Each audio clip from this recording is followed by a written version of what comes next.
Thank you for being here. Thank you, Professor Mori, for having us. And I hope to share with you some thoughts that I had. About a month ago, there was a presentation at my university by some faculty that were doing some research on cultural exchange. When I saw their presentation, a lot of things came to my mind. And I wanted to share some of the thoughts with you. And one of the things that I like so much about the presentations we've had in the last day have been the honesty and the openness of people to willingly share some of the challenges that they have. So I thought I'd do this. Many of you, when I listen to this, may be ahead of the curve than where we are. So you may have different thoughts on this, and some of you may be behind. And in any case, I think that the experience of just reflecting on some of the larger issues that we are facing might be of use. This is, by the way, this is our campus, and this is the best promotion we have for our university. So when we take this out and we show that. So it's a beautiful campus. I'm at the Hong Kong University of Science and Technology, and I work in our Global Student Office, which is our international office. When we look at the demand for our graduates, and the whole reason that we're doing what we do, sending students out on exchange and internationalizing our universities, is because we believe that somebody wants the results of this. And often organizations are talking about having a more diverse workforce. They are employing our students all across the world, so the competition in Hong Kong is not just for Hong Kong students, but we have mainland students, non-local students, international students that are working there, as well as our Hong Kong students. So there's a diversity of the workforce. We often associate going abroad with things like cognitive flexibility. Organizations often tell us that for them to work and globalize their companies, they are seeking a workforce that is more diverse in their thinking, to innovate and to add ideas to their organizations. Many times multinational corporations have to market the same product in different contexts, and they are looking for people who understand the local context and the different picture. And they move people around. Students are very mobile. The graduates are very mobile. Often we find students, or graduates I should say, that are now working in Hong Kong, but every week they spend one day in a different city going around Asia in order to do that. And they require different skills, multiple perspectives, cross-cultural communications. We send these people abroad. We spend a lot of time, and these talks that we do here illustrate just how much effort we put into sending our students abroad. But I have a question that came to my mind when I listened to Melody and Larry talk was, is it worth it? We spend a tremendous amount of money moving them around under the assumptions that something happens when they're away that makes them more marketable. And I have to go back a little further, that we think many of our students, when they go abroad, they think about adding something to their CV, that the reason for doing this is to add a line item to their CV, have gone to UPenn, right, or have gone to somewhere in North America. The reason behind all of that actually was not, the exchange was not about just adding to CVs, not even trying to add to the global workforce, but it was actually to make the world a better place. Because exchange became popular around late 1940s, 1950s, when there was great illustration of cross-cultural misunderstandings. And that was the original motivation for having exchange. When you send, now this is Asia is not so much, but when North America sends us students, the most common place we find them to seek their cross-cultural exchange experience in Hong Kong is Lang Kwai Fong, which is the bar area. And you wonder sometimes how much cross-cultural information they're getting at the bottom of a beer glass, but that's where they end up a lot of the times. And actually tomorrow, when I go back, I greet our exchange-in students to talk to them. When you come to Hong Kong, don't spend all your time in Lang Kwai Fong. Don't go to the bars. Don't go drinking. If you want to meet people from Hong Kong, you're not going to find them there.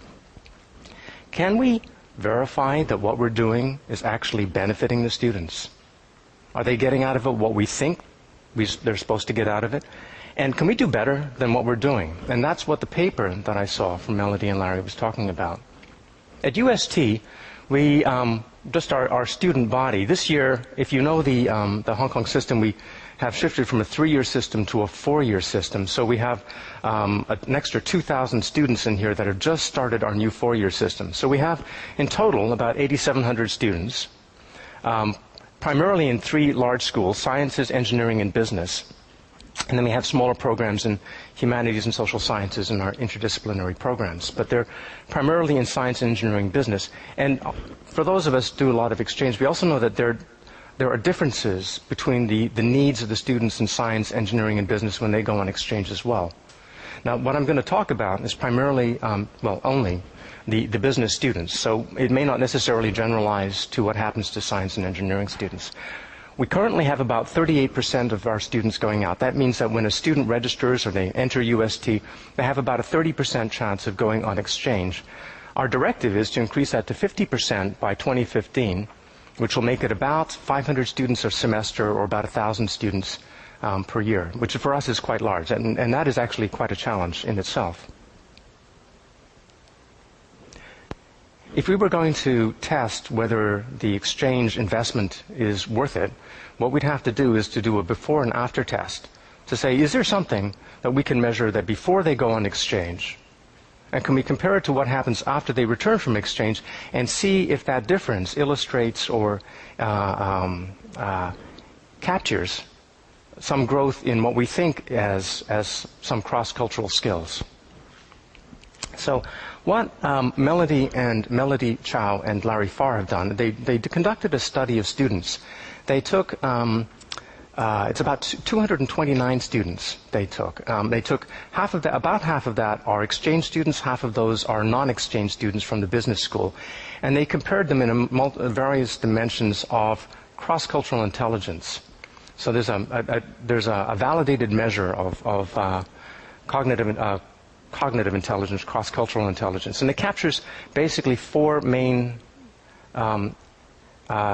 elements. One of them is metacognitive, and that is the ability of the student to recognize their processes of learning about another culture. So how do you learn about another culture, and how good are you? And it's self-reported, so you have to understand that these measures all have limitations. But how well do you know about your processes of learning about another culture? Cognitive is how much your knowledge structures, how mature are your knowledge structures about another culture? Behavioral, how often do you display culturally relevant, culturally appropriate behavior? And motivational is your intention, whether you're negative or positively intention, to learn about another culture. And they took these measures and they put them together. They used a subset. There's actually 20 in the total, but they used 9. This is the part you've all been waiting for, is it worth it? So this is what they found. They found that from the time of entering, they measured at 4 points. When they enter university, before they go on exchange, just after they return from exchange, and when they graduate. The main findings are that between the time that you enter university and the time that you go on exchange, there's no significant increase or change in your cultural intelligence. But from the time that you go on exchange to the time you return, they find a significant increase in cultural intelligence. From the time that they return to the time that they leave, there's also a small increase in their cultural intelligence. So they actually found that there is, now they found a few other things. One is that for comparing the students that go on exchange to the ones that don't go on exchange, they did find that both groups in their time at university did increase. But the ones that went on exchange had a higher increase than those that didn't go on exchange. So there is some benefit to actually just staying at university. They found that those students that went on exchange also interacted with the students on campus differently. They found that when relating to minority groups, that the students that went on exchange had a higher interest and higher motivation to interact with the minority groups. And they found a correlation between the students that went on exchange and their salary, the offered salaries that they received when they went to look for jobs, that there was a correlation. That doesn't mean that it was caused it, but it was a correlation. Maybe there's something different about the students that went on exchange. So what does this tell us? And I thought about this. So the good part is, yes, it says that the exchange experience does benefit students in some way, shape, or form. And to the extent that cognitive intelligence is associated with the measures that employers are looking for and the things that we value, then in fact the exchange does seem to benefit students. I also saw this and I thought at the time that 7% doesn't seem to be a lot of a return. I'm very glad to see that we have a return on this, but 7% isn't a lot when you think about the amount of time and resources and effort that the students put in, that we put in, the governments put into developing this. Can we do better for all the amount that we invest in this? And I suggested that, I thought when I reflected upon this, I think that often we think of, or it's perceived, that when we do exchange, we're kind of thinking of educational tourism. We put them on the plane, our job is done when we put them on the plane. And that's kind of what we send them out, and that's about all we do. I think there's a lot more that we can be done. And if we look at this as a system, then actually what we're trying to do is take care of the entire system of exchange, rather than just our part getting them out on the plane.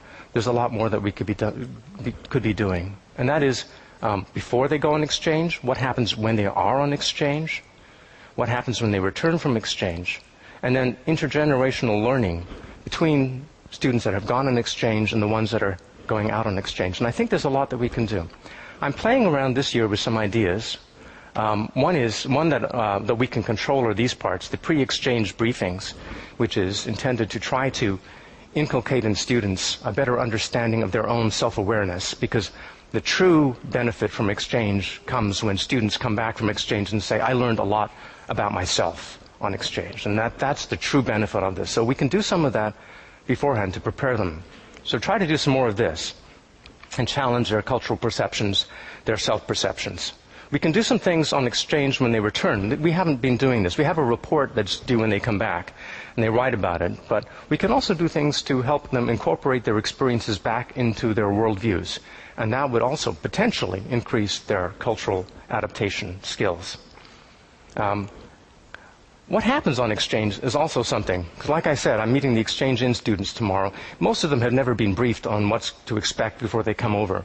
And their attitudes and their behaviors, what they seek in Hong Kong, they try to find something very similar to what they experienced at home.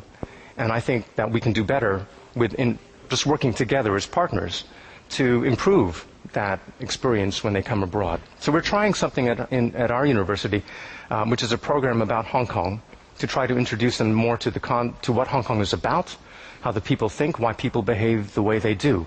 So when they're in Hong Kong, they will get some benefit, at least, about learning more about our culture.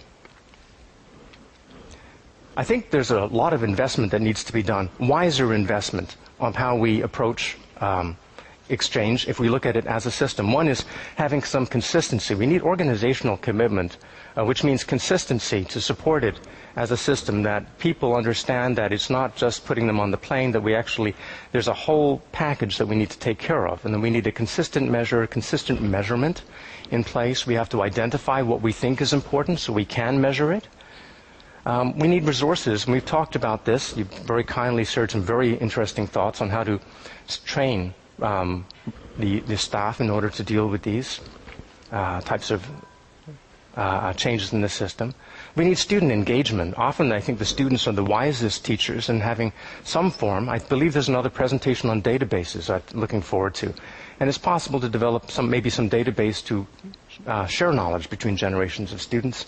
And cooperation with you and our partners, so that when our students are on exchange at your institutions, we have some understanding of what's happening at your institutions, and when your students come to ours, that we have some understanding of what we're doing at our institutions. A lot of thoughts in there, and some of these are only in the seed stage. So I hope that with the rest of this workshop and with other workshops we can do better. Thank you very much for your time.